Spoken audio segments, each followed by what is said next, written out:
Hey guys, and welcome back to my channel. You already know what time of the month it is. We were talking about the latest brand that just couldn't get it together, and now they're on their way out the door. So if you want to know how I think they got there, then let's go. Now this one hurts me to do because Forever 21 got me through high school, okay? But I gotta do it because Forever 21... You're stupid. You're not smart. You're not smart. Y'all don't understand how Forever 21 used to come through back in the day. And for anyone who doesn't know, Forever 21 is a clothing store. And something I remember specifically is when I was 16, and you guys know like 16 is the sweet 16 year, I was going to them left and right all over the place, buying gifts here, buying dresses for that and stuff. But when it came to me, I didn't want one of those for myself because I didn't like anyone that I went to high school enough to spend the money that you have to spend to have a sweet 16. So when the time came for my own birthday, my parents were like, so what do you want to do? And I'm like, well, I don't want a sweet 16, but a shopping spree at Forever 21 would be lovely. And that's exactly what they did. They gave me $500, which you know to a 16-year-old is like $100,000, and took me to the Forever 21 in Times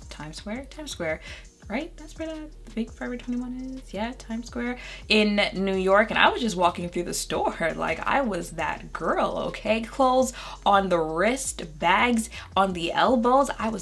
And honestly, like I, to this day, still prefer doing that than having a sweet 16. At the time, stores like Forever 21, H&M, Hot Topic, those are the ones that were on top. I want to say, you know, Aeropostale, there's still a debate on how you're supposed to say that, and people are going to say it however they want to. Hollister, those reached their peak like middle school. People were already over those brands, and it was the Urban Outfitters, H&M's, Forever 21s that were on top, right? But I was slowly losing interest in Forever 21, and this is when social media was gaining traction in popularity and its use. So now you've got access to more thoughts and opinions from a wider audience, and I'm starting to realize that my opinion on Forever 21 is not an unpopular one. And since then, I feel like Forever 21 has just slid further and further down the pole of trendy stores to get clothes from. Like nowadays, they have a little pop here and there because they're coming out with a new collection, but then that's it. And in recent years, the pop isn't because the collection is actually good, it's because people are making fun of it. So how did we get here?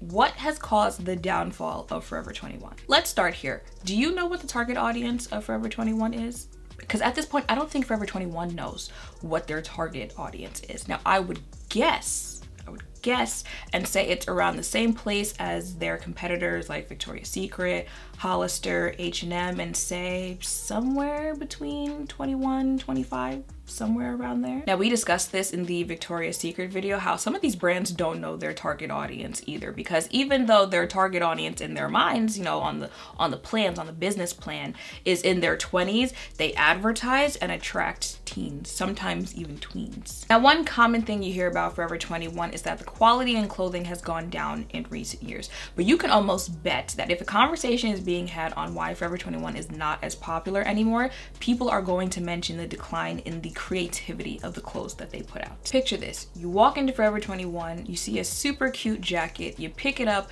turn it around, and on the back it says, "I fart rainbows."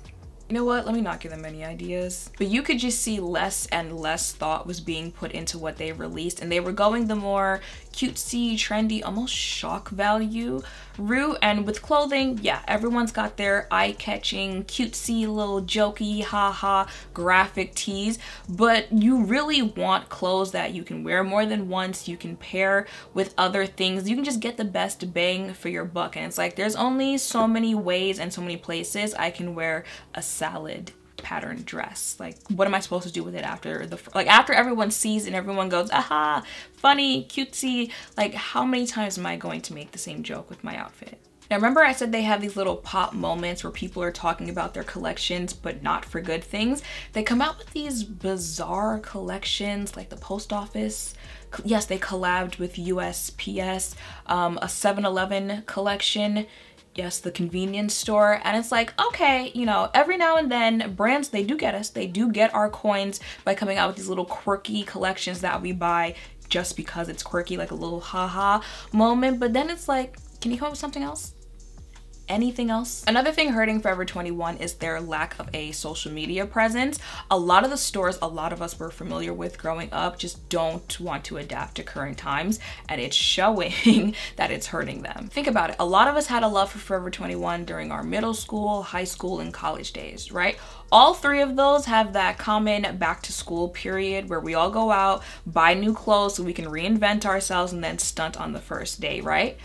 Who are they doing the back to school clothing hauls on nowadays? You go search on YouTube, what are the companies that you see people doing these hauls on? You don't see JCPenney. Let me tell you something. I used to look forward to that JCPenney trip for back to school, okay? But you don't see JCPenney, Forever 21, American Eagle. It's all Boohoo, Pretty Little Thing, Fashion Nova, and it makes sense. It makes sense because it's what's popular right now. It's all in their face, it's all that they see, and it's convenient. Online shopping is convenient, and emphasis on convenient, okay? Because another major complaint about Forever 21 is how messy those stores be. Look at all the stores I named people have forgotten about. JCPenney, Forever 21, Hot Topic, American Eagle, and yes, of course, people still shop at these places, but they're not the places that are listed as someone's go-to nowadays when someone says, hey, what's a good place to shop at, right? And something that all of these stores have in common is that all of them still heavily rely on this in-store shopping experience, right?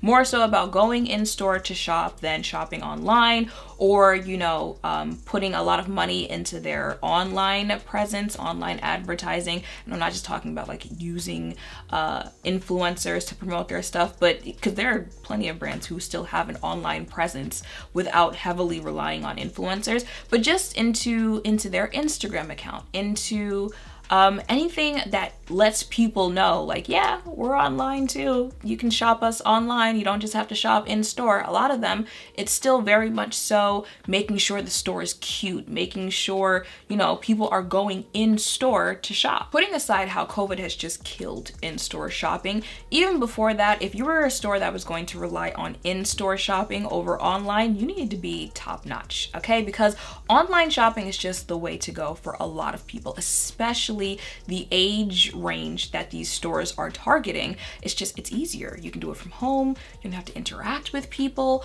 So for Forever 21 to be a store that heavily relies on in-store shopping and have the audacity to be known for having a hectic in-store experience when you shop, it's like, why don't we like having nice things? I've been in small Forever 21s, I've been in big Forever 21s. All of them have been on theme for just being a mess. And I'm sure you've heard someone say that it's just overwhelming shopping in there because things are just everywhere. And going back to how convenient online shopping is, who wants to deal with that? So if you're a store that is heavily relying on in-store shopping, but you're also a store that's not heavily relying on making sure in-store shopping is good for the consumer, do you see how people just be working against their best interests? And the last thing I have on the table for the downfall of Forever 21 is the idea of fast fashion. Now, I'm sure in recent years, you've seen more and more talk about how fast fashion is just killing the planet. You know, it's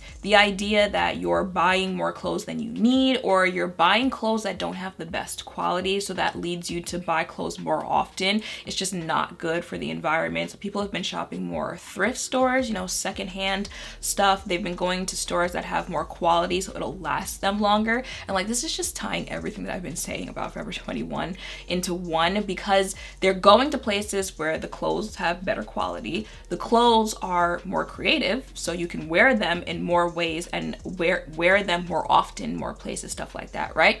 They're going to places that have that their stuff is being made in better conditions for the employees or the people who are making the clothes. So they're just making a conscious effort to just be better for the environment, right? But fast fashion's not going anywhere. Let's not get that twisted. Yes, people would like to do better for themselves, for the environment, for the planet and stuff like that, but fast fashion is more affordable for a lot of people. So it's not going anywhere because people are going to go where they can afford to go. But people, even people who don't have the coins to be buying the things that might have a little bit more quality, but they cost more, or, you know, they're made in better conditions, stuff like that, even though they don't have the coins to be doing that, they're going to use the coins that they do have a little bit more wisely in choosing which fast fashion places to shop at. I know it sounds a little contradictory, but people are doing the best that they can, all right? Give them a break. So let's say you have like just one card in your hand and you can only give it to one fast fashion place. Is it gonna be Forever 21? Is it? Think about it. Like you got Zara here, you got H&M, and you have Forever 21. Are you giving the one card that you've got to Forever 21? You buy a shirt, it turns into pixie dust after the first time that you wash it. Like, it's not even at the top of fast fashion brands. So if people are trying to cut out fast fashion completely, or just stick to the fast fashion brands that it gives you something, yeah, you can see why they're getting Forever 21 up out of here. So that was the downfall of Forever 21. Is there any coming back for the company? Nah. Once you start into like bankruptcy, closing down stores, there's no coming back from that. And even before COVID, like sometime last year, I think, they had filed for bankruptcy, and you know, everyone was like, okay, let me know when that in-store sale is going to hit. Everything must go 99 cents, all that stuff. And I think some of us are still waiting for that. But they're closing down stores. I believe it's that they're shutting down international stores in Asia and Europe, and they'd still be sold in Mexico and Latin America. I'm sure COVID did not help, so it's probably only going to get worse when it comes to closing down stores. Moving forward, I feel like they're just gonna be, if you know, they were able to get someone else to buy the company, kind of like what Boohoo did for Nasty Gal, right? Boohoo bought Nasty, I believe so, something like that. You know, maybe they can continue on as, you know, the store that has a 70% off sale every other day online, something like that. Maybe if someone else does buy it, they will start trying to put some more effort into online sales and online presence and stuff like that, but like it'll never hit anything. And that's maybe if someone were to do that, but it'll just, you know, kind of continue on where it is right now as that store where you're like, oh, maybe I'll pick up, you know, a graphic tee, a basic top or whatever, until it just kind of fizzles out. And I mean like fizzle out, completely shut down type fizzle out. So that is it for this video. It hurts that I don't see anything that they could do to be like somewhat better, because I feel like out of all the videos like this I've done, like this is really the only one where it's like I don't see it for you.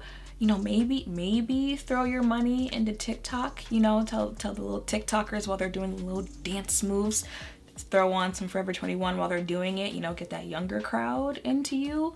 But as far as the target audience, the people that you want to be shopping yourself, I feel like they're pretty dead set on wherever they are right now when it comes to shopping Forever 21. I don't see that changing like anytime soon. If anything, maybe just getting worse. Again, with the popularity of other brands and the other directions people are choosing to go to, all that stuff, right? So that's really all I see for Forever 21.